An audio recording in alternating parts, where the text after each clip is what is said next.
Bienvenue pour cette exploration de la matière, enfin, de ce qui nous entoure. Comment on passe de ce qu'on voit, là, ce qu'on peut toucher, à ce qui est caché, à l'intérieur. Oui, à l'invisible, en quelque sorte, l'échelle microscopique. C'est ça.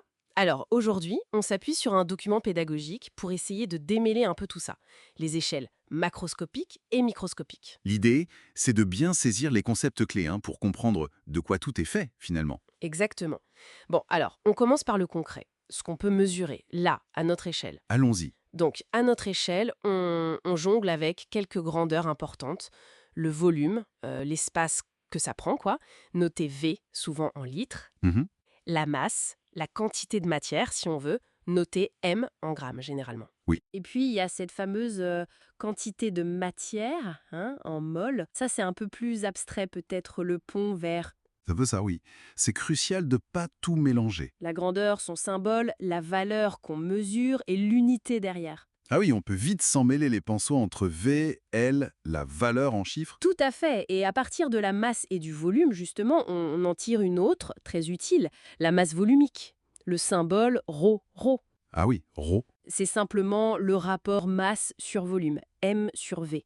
On l'exprime souvent en grammes par litre ou en kilogrammes par mètre cube dans le système international. Et ça nous dit quoi, concrètement? Ça nous dit à quel point la matière est dense, compactée. C'est un peu comme une carte d'identité pour un matériau donné. On peut même la mesurer direct avec un densimètre. D'accord. Pour visualiser, euh, imaginons des cylindres, tous de même taille, même volume. Mais un en bois, un en alu, un en plomb. Voilà. Même volume, mais la masse sur la balance, elle, sera très différente. Et pour mesurer ce volume, justement, si la forme est complexe, L'immersion, on le plonge dans une éprouvette graduée avec de l'eau, le niveau monte, et la différence, hop, c'est le volume de l'objet. malin. Et la masse, bon, une balance, mais il faut penser à... À faire la tare, remettre à zéro la balance, avec le récipient vide si besoin, ou juste la balance seule avant de poser l'objet. Essentiel pour la précision. Ok. Et une fois qu'on a, disons, 75,5 grammes pour la masse et 9,42 millilitres pour le volume.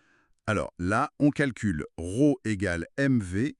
Attention aux unités, 9,42 ml, c'est 0,0094 de litres. Donc 75,5 divisé par 0,0094, ça fait à peu près 8105 grammes litres. Ah oui, c'est dense, ça. Oui, c'est probablement un métal, comme on disait. Cette valeur, c'est vraiment une signature de sa composition. Une signature. Mais est-ce qu'elle est fixe, cette signature, hein? Si on chauffe, par exemple.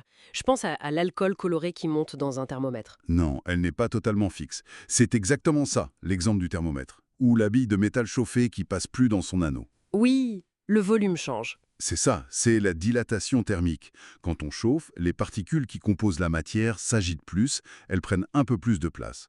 Donc le volume total augmente. Et comme la masse, elle, ne change pas, La masse volumique, m divisé par v, elle diminue forcément quand la température augmente. Donc oui, la signature dépend des conditions. fascinant de voir comment ces propriétés macroscopiques, mesurables, réagissent. Mais alors, pour comprendre pourquoi ça se dilate, ou pourquoi le plomb est intrinsèquement plus dense que le bois, là, faut changer d'échelle, non? Exactement. Il faut plonger dans l'infiniment petit. Aller voir de quoi est faite la matière, vraiment au fond. Et on trouve quoi, au fond?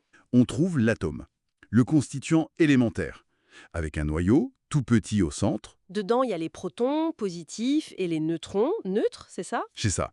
Et très loin autour de ce noyau, on a les électrons négatifs qui gravitent. Et le plus incroyable, c'est l'espace entre le noyau et les électrons. Ah oui. La matière est principalement constituée de vide. C'est assez contre-intuitif. Mais globalement, l'atome est neutre. Il a autant de protons, plus, que d'électrons, moins. Et c'est là qu'intervient ce fameux Mendeleïev, son tableau. Ah, le coup de génie nain. En 1869, bien avant qu'on comprenne toute cette structure avec les électrons, etc., Il a classé les éléments connus à l'époque, 63 je crois, par masse atomique croissante, enfin c'est plutôt le numéro atomique Z, le nombre de protons, qui s'est avéré pertinent. oui, et il a vu que des propriétés chimiques revenaient périodiquement. D'où le tableau périodique. Il a même laissé des cases vides pour des éléments qu'on n'avait pas encore découverts. C'était visionnaire. Et le tableau actuel, qu'est-ce qu'il nous dit? Il est hyper riche, organisé en 18 colonnes, les familles, Les éléments d'une même colonne ont des propriétés chimiques similaires, parce qu'ils ont le même nombre d'électrons sur leur couche externe. Et les lignes?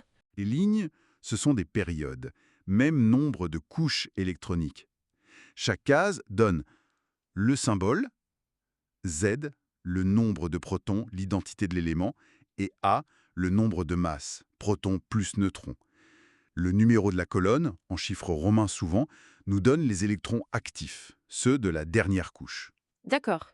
Mais ces atomes, ils ne restent pas toujours celles-ci. Ils forment des molécules. Exactement, ils s'associent. Par exemple, 2 atomes d'hydrogène et 1 d'oxygène, ça donne H2O, l'eau.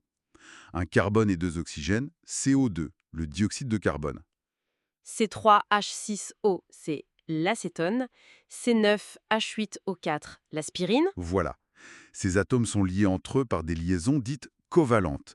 Ils mettent en commun des électrons pour former la molécule. Une liaison peut être simple, double, triple. Et la formule brute, comme H2O, nous dit juste quels atomes et combien de chaque. Et la molécule, elle est neutre aussi. Oui, une molécule est électriquement neutre, comme l'atome de départ. Mais j'ai entendu parler d'ions aussi. C'est quoi la différence? Alors, l'ion, c'est un atome, ou parfois même une molécule, qui n'est plus neutre. Il a gagné ou perdu un ou plusieurs électrons. Ah, et pourquoi il ferait ça? Pour ressembler aux gaz rares, la dernière colonne du tableau, eux, ils sont très stables, ils ne réagissent presque pas. C'est parce qu'ils ont leur couche électronique externe complète, souvent avec 8 électrons. C'est la règle de l'octet. Donc les autres atomes trichent pour avoir 8 électrons. C'est un peu l'idée, oui. S'il manque 1 ou 2 électrons pour arriver à 8, l'atome peut en voler à un autre. Il devient alors négatif, un anion, comme F- ou O2-. Et s'il a juste 1 ou 2 électrons sur sa couche externe? Alors c'est plus facile pour lui de les perdre. En les perdant, il devient positif, un cation, comme Na+, ou Al3+, Et le tableau périodique nous aide à deviner ça. énormément. En regardant la colonne, ceux de gauche, colonne 1, 2, 3, ont peu d'électrons externes. Ils préfèrent les perdre, cations. Ceux de droite, VI, V7, en ont beaucoup. Ils préfèrent en gagner, anions. Et ceux du milieu et les gaz rares? Les gaz rares, colonne 8, ils sont déjà stables. Ils ne forment quasiment pas d'ions. Et le carbone, colonne 4, pile au milieu, il hésite. Perdre 4 électrons ou en gagner 4, c'est beaucoup d'énergie. Souvent, ils préfèrent partager, former des liaisons covalentes dans les molécules. Bon, et ben quel parcours! On est parti de la balance et de l'éprouvette graduée, masse, volume, densité, l'effet de la température. La dilatation. Voilà. Et on arrive à cette image étonnante de l'atome, fait de vide, qui s'organise en molécules stables ou qui devient ion pour atteindre cette fameuse règle de l'octet. Et tout ça, magnifiquement résumé dans le tableau périodique. C'est une belle synthèse, oui. Et ça nous amène à une dernière pensée, peut-être. Si la matière, nos atomes, et ceux de cette table par exemple, sont à 99,9 et quelques pourcents constitués de vide, Oui. qu'est-ce qui fait que cette table est solide? Pourquoi ma main ne passe pas simplement au travers? Ah, bonne question. Ça nous force à voir au-delà des particules elles-mêmes, à considérer les forces, les interactions fondamentales qui les lient et qui structurent notre monde tangible. C'est peut-être ça la prochaine étape de la compréhension.